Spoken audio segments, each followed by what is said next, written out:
This is a message about your personal power, your personal ability to steer your life and your career and to influence people around you. There is something about your ability to do all of that stuff that gets driven by how you think about things and how you talk about things. Here's the concept. There is only so much blame and responsibility and ownership to go around.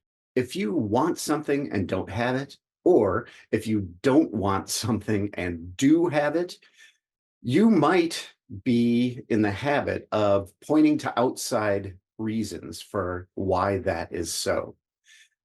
The thing that I want you to understand is the more you point to other reasons for why you don't have something you want or why you do have something that you don't want, the less power and influence you have in being able to change your circumstances. There's really only limited ownership for these things.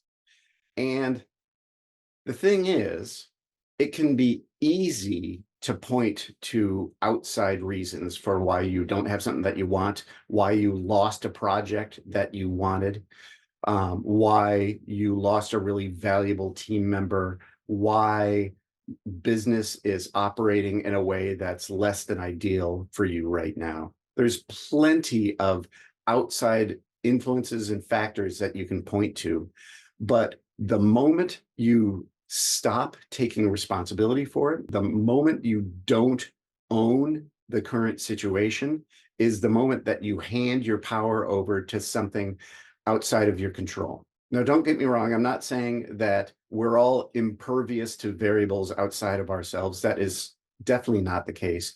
We definitely do need to pay attention to things outside of us, and those things can influence how things are going for us.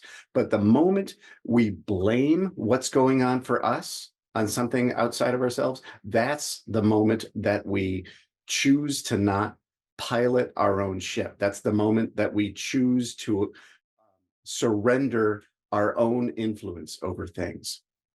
And I do want to give people permission to, at times, point the finger if they want to, but it should be a temporary circumstance. Your default should be keeping the hands on the tiller of how things are going for you in your life, in your career, with your business.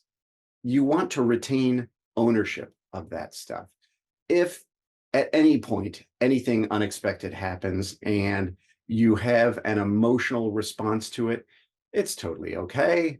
It's totally fine to, in the moment, blame something else and momentarily surrender your ability to do anything about it. But let that be a temporary thing. Retain ownership over your life, your career, your business, your relationships. Retain ownership over all of that stuff.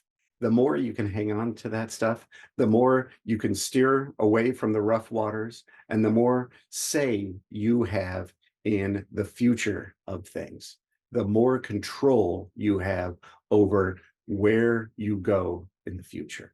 Notice the patterns in how you talk about things. If you complain about other people, if you blame a loss on a competitor, if you say, boy, this just wasn't fair, most likely you are surrendering your power. I don't want to make it a hard and fast rule because, yeah, sometimes things are questionable, and it is fair to look into these things and to question the questions. But if that's your default, if you think the world is set against you as a general rule, probably in a general rule, you are surrendering your power. Consider this and see if you can come up with a newer, better, more powerful way to interact with the world. Interact with the world as the leader of your own life, your own career, your own business.